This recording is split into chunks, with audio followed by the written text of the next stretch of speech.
गणपती बाप्पा मोरया. आज हा माझा पहिला ब्लॉग गणेश चतुर्थीच्या निमित्ताने. तर मी आणि माझी फॅमिली गणपती बाप्पाला आणण्यासाठी आलेलो आहोत. दरवर्षी आम्ही गणपती आणतो आमच्या घरी. आज आम्हाला गणपती आणून 32 वर्ष, हा 32वा वर्ष आहे. आणि दरवर्षी आम्ही एक छोटीशी अशी नाजूक सिंपल मूर्ती घेतो, जी आसनावर बसलेली असते.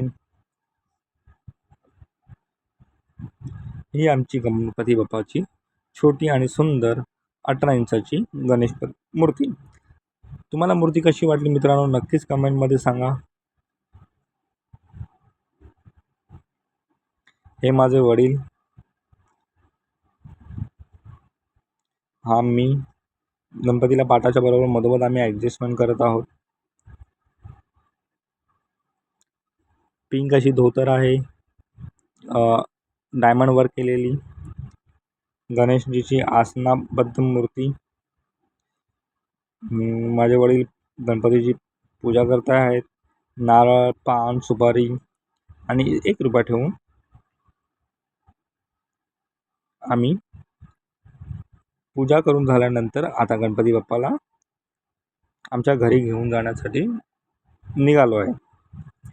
दरवर्षी मूर्ती मीच उचलतो आणि आम्ही दरवर्षी पायी चालतच गणपती बाप्पाला घरी घेऊन येतो. कारण माझ्या जिकडनं आम्ही मूर्ती घेतो आणि तिकडनं माझं घराचं डिस्टन्स जे आहे हे हार्डली 1 सव्वा किलोमीटर अंतरावर आहे.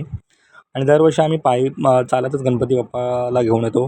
टाळाच्या गजरामध्ये आणि गणपती बाप्पा मोरयाच्या घोषणा देत आम्ही पूर्ण रस्ताभर त्याच घोषणा देऊ पारंपरिक पद्धतीने आम्ही गणपती बाप्पाचं आगमन आमच्या घरी करतो. हे माझे वडील टाळ वाजवत आहेत. बाजूला माझी बायको, माझी आई, माझी ताई आणि जी व्हिडिओ काढते ती माझी भाची. आणि मागे आहेत ते माझे जिजू, भाऊजी. पूर्ण फॅमिली आम्ही गणपती बाप्पाला घ्यायला आलेलो आहोत. आणि आमची जी मूर्ती असते ही 18 इंचाचीच असते. आम्ही जास्त मोठी मूर्ती आणत नाही.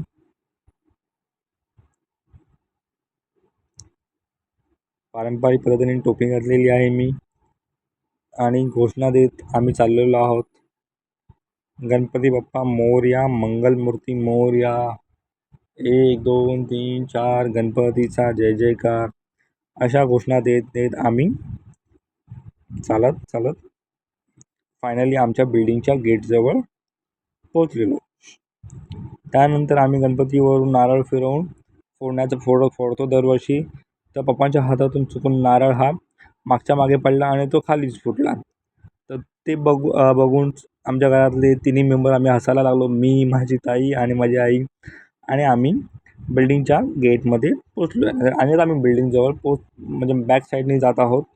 आमच्या एक फ्रंट साईडनी पण गेट आहे आणि बॅक साईडनी पण गेट आहे. मी बॅक साईडनी जाणं प्रिफर करतो, कारण त्याला मला जास्त इझीवर आहे.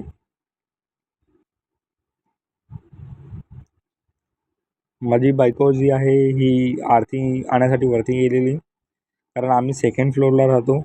हिने आणलं, हिने माझे पाय धुतलेले आहेत. पाय धुतल्यानंतर ती गणपती बाप्पाला औक्षण करत आहे आणि तिने मलाही हळद कुंकू लावलेलं आहे. माझंही औक्षण केलेलं आहे. आरती ओवाळल्यानंतर मी गणपती बाप्पाला घेऊन आम्ही घरी चाललो आहे. माझं घर जे मगाशी म्हटलं मी 2nd फ्लोअरला आहे, त्यामुळे आम्ही सिंगल माणूस, कारण तो डिस्टन्स थोडासा कमी आहे पायऱ्यावर, त्यामुळे हळूहळू सावकाश आम्ही आमच्या बिल्डिंगची शिडी चढत हळूहळू आमच्या घरी पोचत होतो. तुम्ही नक्कीच मला कमेंटमध्ये सांगा तुम्हाला माझी गणपती बाप्पाची मूर्ती कशी वाटली आणि आमची गणपती आणण्याची पद्धत ही कशी वाटली, तेही तुम्ही मला नक्कीच कमेंट करून सांगा. फायनली आम्ही गणपती बाप्पाला आमच्या घरी घेऊन आलेलो आहोत आणि त्यांना आसनावर बसवत आहोत. डेकोरेशन कसं वाटलं मित्रांनो, तेही नक्कीच सांगा. पप्पानी आता एक आमच्या घरी छोटीशी अशी गणपती बाप्पाची मूर्ती होती. त्याला दुधाभिषेक करून स्वच्छ असं पुसून स्वच्छ असं पुसून आपण त्याला गणपतीच्या बाजूला विराजमान करणार आहोत. गणपतीच्या हृदयाजवळ ती मूर्ती ठेवून पप्पा त्यांना सांगत आहेत की तुम्ही आमच्या घरी या, विराजमान व्हा आणि आमच्या सर्वांकडून जी सेवा आम्ही करणार आहोत ती सेवा स्वीकारून घ्या. गणपती बाप्पाची मूर्ती आपण छोटीवाली मोठ्या गणपती बाप्पाच्या मूर्तीच्या खाली ठेवलेली आहे, पायाजवळ ठेवलेली आहे आणि मग त्यांची हळद कुंकू लावून पूजा करत आहोत. मित्रांनो, डेकोरेशन कसं वाटलं नक्कीच सांगा. दरवर्षी आम्ही साधं सिंपल डेकोरेशन करतो. हे कलशाची पूजा करत कलश हे साईडला मांडलेला आहे. 4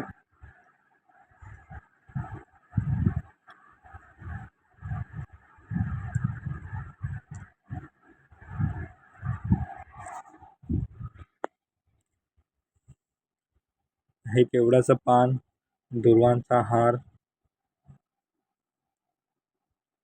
हे करून त्याची पूजा करून घेत आहोत देव बाप्पाची. त्यानंतर काकडी,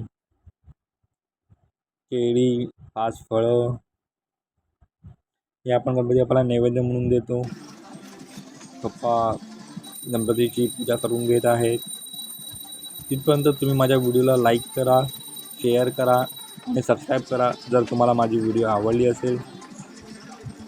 त्यानंतर पूजा करून झाल्यानंतर दिवे पेटवून नारळ द्यायची आमच्या घरामध्ये प्रथा आहे. ते वडील माझे नारळ देत आहेत की देवाला आमच्या घरी आल्यास आम्ही पद्धतीची पूजा केली आहे ते मान्य करून घे. मग आम्ही मोदकाचा नैवेद्य दिला आहे, 1 किलो मोदकाचा नैवेद्य दिलेला आहे. तुम्हाला जर माझी ही व्हिडिओ आवडली असेल, माझा ब्लॉग आवडला असेल तर माझ्या व्हिडिओला लाईक, शेअर आणि सबस्क्राईब करायला विसरू नका. धन्यवाद.